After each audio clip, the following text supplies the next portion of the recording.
Course contre la montre pour retrouver des survivants dans l'épave du paquebot de croisière Costa qui gît sur un flanc après son naufrage près d'une île italienne.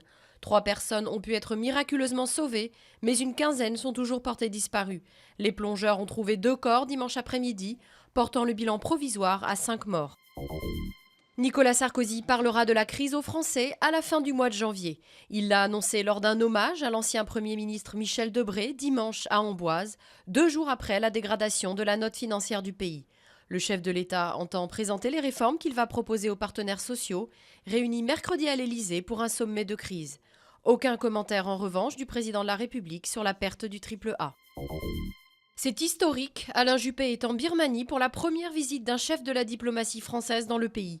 Il veut encourager les réformes spectaculaires entreprises récemment par le nouveau régime. Dimanche, le ministre des Affaires étrangères a remis la Légion d'honneur à l'opposante Aung San Suu Kyi.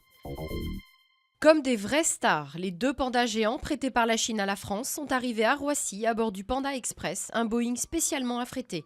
Ils ont été accueillis en grande pompe, un traitement à la mesure du geste diplomatique de Pékin qui confie là un véritable trésor national après des années de tractation.